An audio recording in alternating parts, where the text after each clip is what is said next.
Are you not entertained? Is this not why you are here? Hey guys, welcome back to my channel. This is a movie review, kind of not really late, but it's decently late. A movie review for the new Alice in Wonderland movie, Alice Through the Looking Glass. Let me get started. The story is basically Alice has to go back to Wonderland because the Mad Hatter has depression of, not having his family around, so now she has to go back in time. That's where she meets the villain of this movie, or one of the antagonists, Time, played by Sacha Baron Cohen, to go back and try to fix this so that Mad Hatter's not depressed. I am one of the ones who were on the not so brighter side, who actually did like the first Tim Burton Alice in Wonderland movie. This is not directed by Tim Burton. Probably should get that out. This is not directed by Tim Burton. It's directed by the guy who did the new Muppets movie. I know that. He did the new Muppets movie. And he did the sequel to that, Most Wanted. He did the sequel to that too. I gotta say, disappointing a little bit. This movie had a lot of hope for me. I thought the idea of Time being the villain was actually going to be very, very, very different, and I thought it could work very well. In this movie, he comes off more to me as, and I'll be honest with you, I've been watching other reviews of Alice Through the Looking Glass, and he has like an Arnold Schwarzenegger kind of deal. And it's kind of weird because when I was watching it, he does a lot of puns and one-liners about time and everything. And it kind of was like, yeah, I could see why he would want to do something like that. It's very awkward and weird. I thought Sacha Baron Cohen really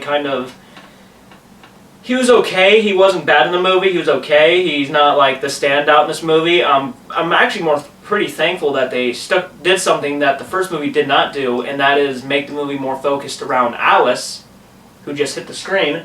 They made it more focused around her, which is something that the first movie did not do. It was more focused around Johnny Depp as the Mad Hatter, which did not work because, as you know, the movie's called Alice in Wonderland, not Mad Hatter in Wonderland. So why not focus more around Alice? And this is what this one did a little bit more. But other than that, it didn't help. The CGI in this movie, it's 50-50. You'll have the good CGI, and then you'll have the really bad. You can tell it's a green screen CGI, and it stands out a lot in this movie. Sad as it is to say, it stands out pretty in your face every once in a while. It's not like the worst I've ever seen, but it still stands out at some point. So that's sad. Most of the characters, like the bad hair and the mouse and the other characters, Cheshire, they're all in this movie, but they're not the main focus. They're all background characters. They're more of just there to be there.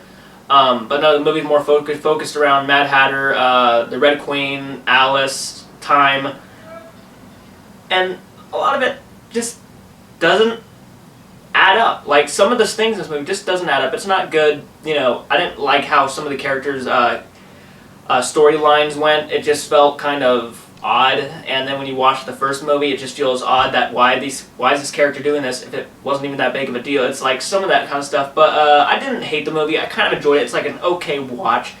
If I had to grade this movie, I'd give it a C+. As I said, it's an okay watch. It's not great by all means. It's not nowhere on par with even the original animated one or the first Tim Burton movie. It's kind of like it was an okay sequel.